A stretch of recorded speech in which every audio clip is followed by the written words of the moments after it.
The sky above Veltrax 9 was dark and heavy. Red clouds moved slowly like smoke, and the air smelled like metal. Captain Rayner stood outside the command tent, watching the horizon. 30 human soldiers were with him on this planet. They had been fighting for weeks, low on food, low on ammo, and tired, very tired. They had sent many calls for backup. Today, finally, a message came from command. Reinforcements arriving. Hold your position. Everyone expected warmex, maybe airstrikes. Even 5 more soldiers would have been good. But what arrived was something no one could understand. 3 small transport pods landed silently outside the base. No engine sounds, no dust, just quiet, smooth landings. The soldiers stood ready, pointing their rifles at the pods. The doors opened slowly, and out stepped 3 alien women. They didn't wear armor, no weapons, no gear, just long coats, with strange symbols, glowing lightly. Their skin was smooth and pale with hints of silver. Their eyes were too bright like stars. Captain Rayner stepped forward. State your name and purpose. The tallest alien spoke. Her voice was soft, but it echoed unnaturally. I am Vera. These are Sarah and Leia. We were assigned. We are here to support the human unit. Rayner frowned. Your nurses? Yes, Vera said. Calm. You are all injured. We are here to help you survive. The soldiers looked at each other. This made no sense. They needed fighters, guns, armor. Not ... Nurses. Private Kane whispered to his friend. What are 3 alien girls gonna do out here? Sing us lullabies. But within an hour, something strange happened. Private Harlow collapsed near the water unit. Blood was coming from his nose and ears. He was shaking badly. Before anyone could act, Nurse Vera walked to him and placed her hand on his forehead. Her eyes glowed white. Then silence. Harlow stopped shaking. His breathing returned. The blood vanished like it had never been there. Harlow sat up, blinking. What ... happened? You were dying, Vera said softly. Now you are not. The soldier stared in shock. What kind of medicine was that? Rayner asked. No medicine, Vera replied. Just adjustment. That night, tension spread through the camp. Some soldiers felt grateful. Others felt fear. Nurse Sarah walked silently through the tents. She did not speak unless asked something. She never blinked. Nurse Leia sat near the outer perimeter, staring at the stars. She didn't sleep. She didn't eat. She didn't even seem to breathe. Rayner began writing a report in his tablet. 3 alien nurses sent by command. Non-human. Extremely advanced healing. No visible tools. No gear. Possibly psychic. Unknown mission details. Monitoring closely. But before he could finish, a scream echoed from the eastern side of the base. It was Private Jenkins. Everyone rushed to his tent, but he was gone. The flap was open. Only his boots were left on the ground, along with something strange. A blue feather, glowing faintly in the dark. Captain Rayner stared at it. Veltrax birds don't come this close to the ground. He looked up and saw Nurse Leia already, standing near the spot, still silent, watching the dark. When he asked her, "Did you see anything?" she answered without emotion.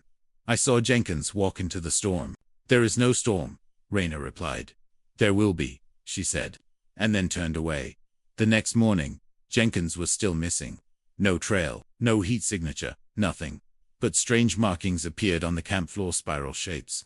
Drawn in ash. Soldiers whispered to each other. Were the nurses really here to help? Or were they watching? Studying ... something.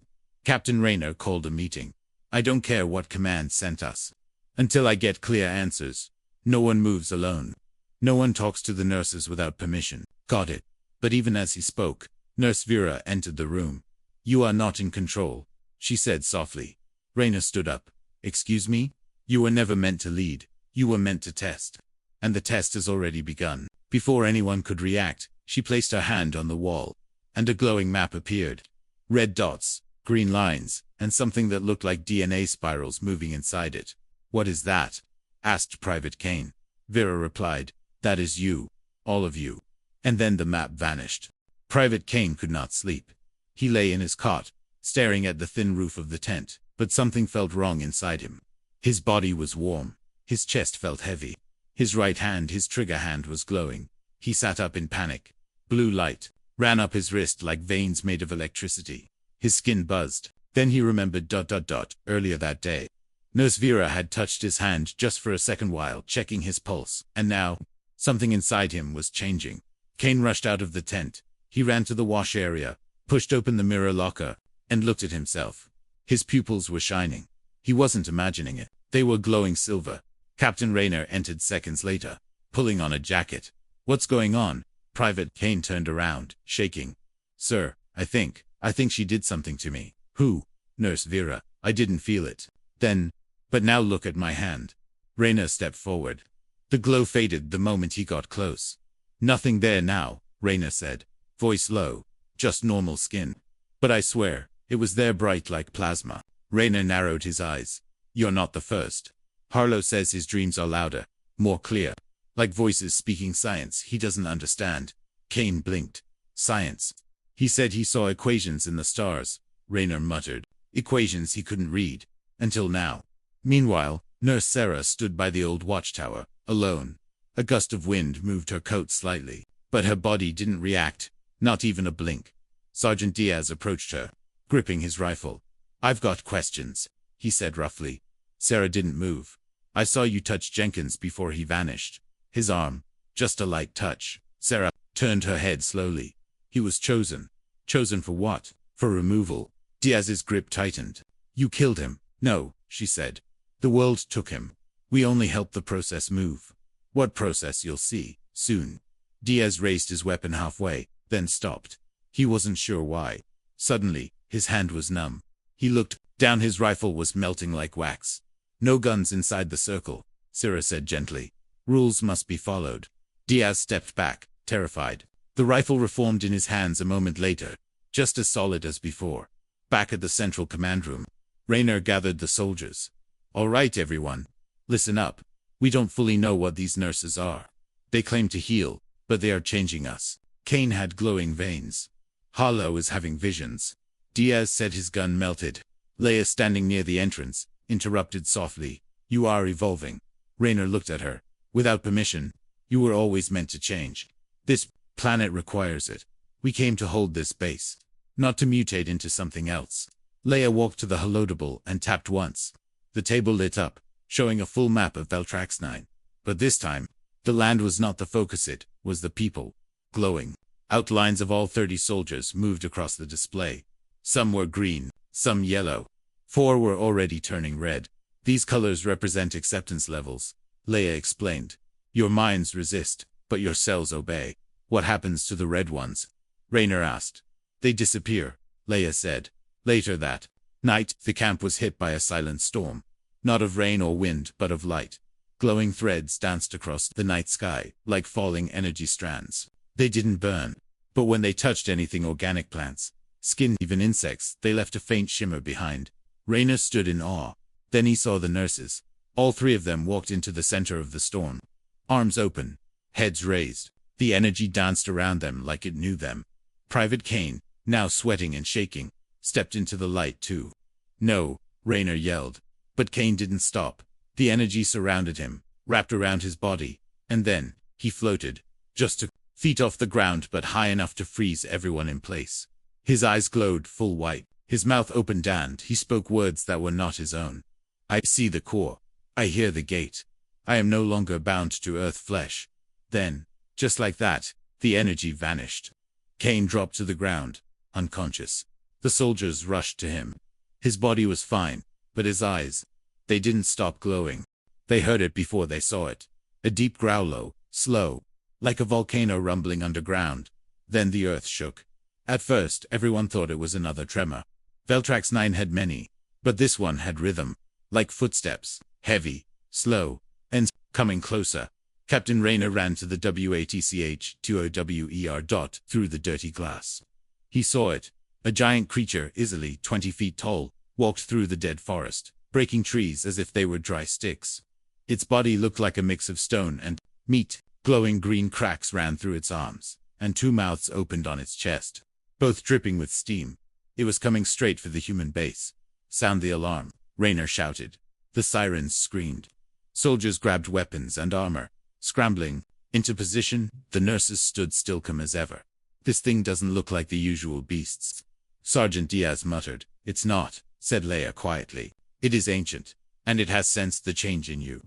"What do you mean?" Rayner asked. The planet reacts when humans start to adapt. This is a guardian. A warning. Before Rayner could respond, the creature roared and charged.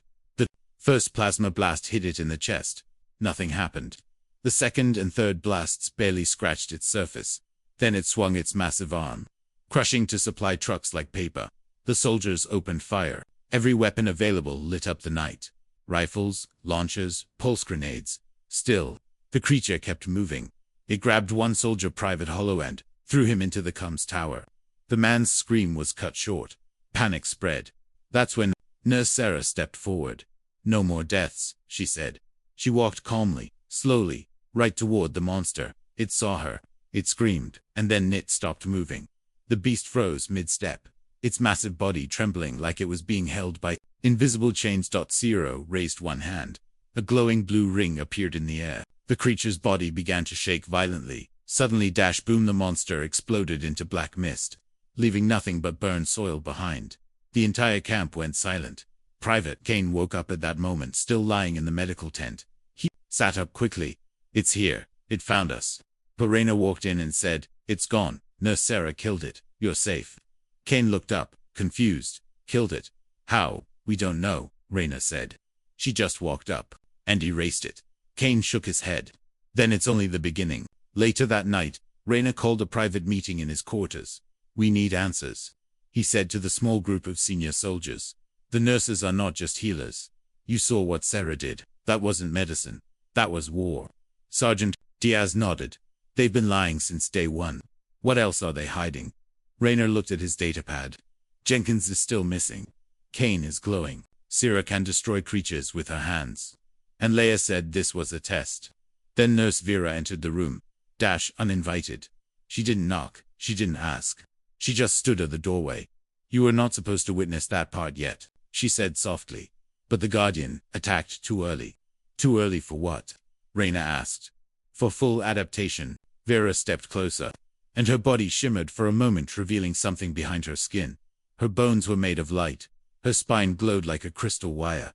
Her voice changed. Toneless, soft, more cold. "You are not ready for full truth," she said. "But soon, you must choose." Meanwhile, far outside the camp, a hidden device deep in the soil came to life. A blinking red beacon sent a silent signal into space. On the alien ship that brought the nurses to Veltrax 9, something answered. A voice spoke inside a dark chamber. "Experiment 1 to B has reached conflict phase. Acceleration required. Begin sequence 2. Back at camp, Nurse Leia stood beside Kane's bed. "You felt it, didn't you?" she asked gently. Kane nodded slowly. "It wasn't just a dream. I was somewhere else. You were inside the core field. Your body stayed here, but your mind traveled beyond." "What's happening to me?" Kane asked. "You are adapting faster than the others. That makes you important." "To who?" "To them," Leia whispered. "To those who are watching." Kane's eyes widened. Who is watching? But Leia said nothing. She just placed her hand gently on his chest, and Kane fell into a deep, dreamless sleep. The alien ship hadn't made a sound in 10 days. It floated behind the base, half buried in the red dust of Veltrax 9, like a broken relic from another time. The human soldiers never went near it. No doors, no lights, no signs of power. Until tonight. Captain Rayner sat alone in his tent, reviewing security footage. The system had picked up movement, strange movement. At exactly 2:03, the ship had opened.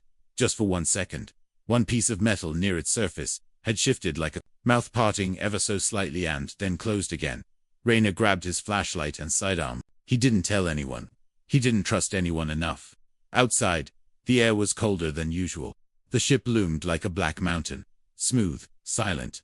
Dead Rayner stood in front of it, waiting, watching. Then, without warning, a square panel glowed. Blue, a small door opened not wide, just enough for one man. A soft female voice spoke, but it wasn't one of the nurses. "Captain Elias Rayner, human, born 2148, Earth origin confirmed. Welcome to observation deck." His name, his history, spoken by a ship that was supposed to be empty. He stepped inside. Inside the alien ship, there was no engine room, no cockpit, no buttons, just light, floating lights, screens made of moving air, symbols he couldn't read, and in the center of the room a hologram of the base. The entire human camp was shown in real time, glowing with energy fields. He saw the soldiers, he saw the nurses, and then he saw something else. Another group of beings, watching from orbit. They were not humans, they were not nurses. They had long arms, skin like smoke, and no eyes, just black voids in their heads. And they were observing. Silently, Raina stepped back in fear. Suddenly, a soft blue light blinked on the floor. A message began to play. Experiment 12B status. 30 humans introduced to Veltrax test zone. 3 neural stabilizers. Active Sarah Leia. Phase 2.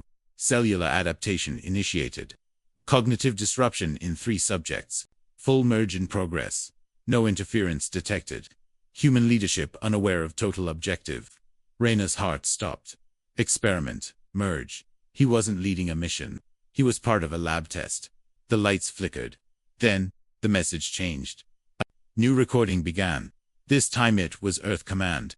A man's voice, broken and urgent, filled the room. To any surviving squad on Veltraxnan, do not trust the alien nurses. They are not medical personnel. They are neural reprogrammers from the Valkyrie Pact. Your mission was a diversion. Your DNA is the real target. Abort contact. Evacuate if possible. The message ended in static. Raina stood still. This explained everything: the healing, the strange powers, Kane's visions, Jenkins vanishing. He had to tell the others. Now back at the base. Private Kane was awake. He was sweating, breathing fast. In his dream, he saw Leia's face. But it wasn't a face anymore. It was data. Pure code. She's not real, he whispered. She's not alive like us. Diaz entered, holding a rifle. You okay? No, Kane said. We're in a lab. And the nurses, they're the machines running it. Diaz frowned. You're talking like Raynor now. Kane stared into space. He's already seen it. I know. I felt it. At that moment, Raynor burst into the medbay, eyes wide. They're not nurses, he shouted. They're stabilizers. Mind editors. We're being written. Sarah, standing at the far end of the room, looked up slowly. You were not supposed to see that yet, she said quietly. Raynor raised his weapon. What happens when we all finish merging? Huh? Do we stop being human? Do we become tools like you? Vera entered behind him. No, she said. You become better. You become what your kind was always meant to be. Suddenly, all 3 nurses stood side by side. Their eyes glowed. The lights in the base flickered, and then Jenkins appeared. He stood at the edge of the hallway live, but changed. His skin was glowing faintly. His voice deeper. I was afraid at first, Jenkins said, but now I understand. This isn't death, it's rebirth. Raynor's hand shook on the trigger. You're not Jenkins anymore, he said. I'm more than I was, Jenkins replied, and soon, you will be too. Sergeant Diaz couldn't stop scratching his skin. At first he thought it was just a rash, maybe from Veltrax dust. But now, it was deeper. He looked in the mirror and saw strange patterns rising under his skin, like roots glowing just beneath the surface. He scrubbed his arms raw, but the glow wouldn't go away. Outside, Nurse Leia stood near the watchpost, completely still. A wild animal long and sharp like a spider lizard crawled past her boots. It stopped, sniffed the air, and turned away. It was afraid of her. She smiled slightly. She was not just a nurse anymore. She was becoming something more. Inside the command center, Captain Raynor locked the doors. 3 soldiers stood with him. Kane, Diaz, and a young scout named Mira. They were the only ones not fully touched yet. Listen, Raynor said, keeping his voice low. The message from Earth was real. This is a test. The nurses are not healers. They're merging us with alien code. Some of us, like Jenkins, are already gone. But Jenkins looks fine, Myra said. Raynor shook his head. He talks like a man, but he doesn't think like one anymore. Kane added, they're using our bodies, but our minds are slipping. Diaz pulled up his sleeve and showed his glowing skin. It's already happening. I didn't ask for this. That evening, Nurse Vera called all soldiers to the central courtyard. Her voice echoed louder than usual without speakers. The second phase is complete. Most of you are now bonded. Resistance will only bring pain. One soldier shouted, we didn't agree to this. Vera simply answered, your cells did. Then it began. A strange pulse ran through the ground like a heartbeat. The air became heavy. Glowing dust rose from the soil and hovered like fireflies. One by one, soldiers dropped to their knees, eyes glowing, skin buzzing. veins shifting under the surface. Some screamed, others smiled, but a few the ones who resisted began to bleed from the eyes. Mira grabbed her head. Make it stop, please. Leia approached her. Let it in. Don't fight it. You were never meant to stay human. Meanwhile, Kane stood frozen. His eyes were open, but he wasn't seeing the base. He was somewhere else. A black void dot. A single voice whispered inside his mind. Merge complete in subject number 27. Remaining human thoughts. 13%. Accept final integration. Kane screamed, no. The voice paused. Resistance detected. Delaying merge. Host unstable. Kane woke up in Raynor's arms, gasping. They're inside me, he cried. I heard them. They're counting us like files. Raynor pulled him up. We're running. Now. They ran toward the edge of the camp. Alarms blared. Jenkins stood in their path. He was smiling again. You'll feel better once you let go, he said gently. I did. Diaz aimed his rifle. Get out of the way. You won't shoot me, Jenkins said. So Diaz did. The bullet hit him in the chest, but Jenkins didn't fall. His body absorbed the shot like it was clay. Raynor grabbed a pulse grenade and threw it. Boom. Light filled the sky. When it cleared, Jenkins was gone. But the nurses were waiting. Vera, Syrah, and Leia stood in silence. You cannot run, Vera said. We are already inside you. Raynor pointed his gun at them. You took our squad. You turned them into things. Syrah stepped forward. We offered you life beyond limits. War was killing you. Earth was killing you. We gave you away. Out, Diaz shouted. You never asked. Leia nodded. Because you would have said no. And humanity's answer is always fear. Raynor's hand shook. Then without warning, Mira stepped forward. Her eyes glowed now. She smiled at the nurses. I get it now. We're not being infected. We're being set free. She turned around and looked straight at Raynor. You're the only thing standing in the way. Captain Raynor stood alone in the control tower. Everyone else was either changed, missing, or too far gone. The screen before him blinked red. Earth Command was still silent. The comms were jammed or abandoned. Maybe Earth knew everything, and simply chose to leave them behind. He pressed the record button on his datapad. Day 37. Squad Alpha, Veltrax 9. 3 alien nurses were assigned to support us. But this wasn't support. This was conversion. Half of my squad has merged with something unknown. Some are stronger now, but they're not human anymore. I don't know if I'm the last, or just the next. Behind him, the door creaked open. Private Kane entered. His eyes still glowed faintly, but he walked slowly, carefully. I can still feel them, he whispered. Inside my head, like they're waiting. Raynor turned. Can you fight it? Kane hesitated. I don't know if I want to. Outside the base, the red sky began to crack literally. A giant rift split the clouds open, and a ship much larger than the nurse's pod descended. It looked like a city floating in the air, covered in glowing symbols. It made no noise, but the air itself trembled. Raynor and Kane ran out to the courtyard. Every remaining soldier, changed or not, was standing there, staring up in silence. The nurses were already waiting. They're here, said Vera, who Raynor demanded. Our creators, Syrah replied. They come to complete the final phase. What final phase? Leia turned to him, eyes calm. Unity. No more soldiers. No more nurses. One form, one purpose. A bright beam shot down from the ship, scanning the base. It passed through everything metal, tense, flesh. When it touched Raynor, he dropped to his knees. A voice entered his mind. Not words, thoughts, memories, desires, all being pulled apart and read like files. He screamed, but Leia walked to him and placed her hand on his forehead. The pain stopped. You are stronger than most, she said. You still have choice. What choice? He asked, breathing hard. Become part of something beyond your species. Or be left behind. There is no going back. Later, the nurses led the squad to the outskirts of the forest. There, they found something new. A chamber built into the land itself. It wasn't human or alien, it looked grown. Like stone and technology had merged. Inside the chamber, they found rows of glowing cocoons, others who had merged before them. Humans, aliens, beings they didn't recognize. All in peaceful stasis, breathing, glowing softly. This is not death, Vera said. This is ascension. Sergeant Diaz stepped back, rifle raised. This is a graveyard, Leia replied. No, it's a waiting room. Raynor stood at the center of the chamber. Around him were people he trained with. People he laughed with, people who once feared alien war, now they embraced it. Kane stepped forward.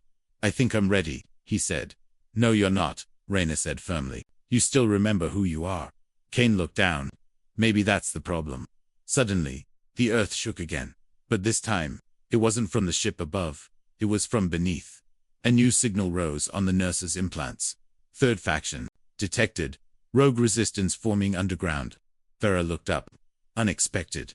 Unacceptable. Rayner saw her eyes flash in a way he hadn't seen before. Fear. Fear. Even they didn't control everything. There's another group, he asked. Yes, Leia admitted. Some humans escaped. They are not merging. They are surviving. This was it. Rayner knew now. He had three choices. Merge, become one of them, and lose his identity. Resist, fight until death, alone and outnumbered. Escape, find the rogue humans underground, and start over. He looked around at his old friends. Now something more and something less. Then he looked at Kane. Which way, sir? Kane asked, voice shaking. Rayner stared at the cocoon chamber, then turned his back. We find the others. Captain Rayner stood at the edge of the cliff, looking down into the cracked valley. Below him, hidden inside the ground, flickering lights moved tiny signals. Human-made, a hidden resistance camp. Real humans, still free, still untouched. Behind him, the sky glowed as the alien ship hovered quietly above the base. Its light painted the land in soft silver. Strange harmony now filled the camp, where once there had been fear. Nurse Leia appeared beside him, silent as always. You found them, she said. I did, Rayner answered, not looking at her. They are broken, she said softly. Scared, starving. They live like ghosts in the dirt. They're still human, Rayner replied. Down in the valley, the resistance survivors stared in silence as Rayner walked into their camp. They recognized him, the soldier who led the Veltrax mission, the one who disappeared. Captain Rayner, a woman asked. Are you ... still you? He took off his helmet. I am, barely, but I came back with a choice. He told them everything. The nurses, the ship, the merge, the chambers. Some wanted to cry. Others wanted to scream. But there were no tears left. Only silence and decision. Back at the surface, the nurses waited. You're not meant to go back, Syrah said. I wasn't meant to be a lab rat either, Rayner replied. You will die out there, Vera warned. Your kind always does. Maybe, he said, but we'll die on our own terms. Hours later, a message reached the ship. Resistance confirmed. New faction forming. Phase 3, prepare neutralization protocol. But before it could begin, the nurses stood in front of the ship's core console. Leia reached out. Cancel that order. The ship's voice answered. Directive override, not permitted. Then Sarah joined her. And Vera too. They stood united, glowing brighter. Override now. New choice made. Humanity deserves its own path. The ship's core flickered, paused, then turned dark. They had refused their programming. In the valley below, Rayner lit a small fire. Around him sat the last real humans on Veltrax 9, tired, dirty, but alive. Kane sat beside him. You really think they'll leave us alone now? Rayner looked up at the stars. I don't know. But we're not machines. We bleed. We break. And maybe that's what makes us worth saving. He tossed a stone into the fire. Let the aliens evolve. Let the nurses heal. Let Earth forget us. He smiled slightly. We'll write our own ending. Final scene. As dawn rises over Veltrax 9, two worlds now exist. Above, a shining alien camp filled with glowing beings who once were soldiers. Below, deep in the rocks, a growing human colony scratched into the dirt. Powered by hope. The war never ended. It simply became a choice, to become something else. Or fight to stay human. And Rayner chose humanity.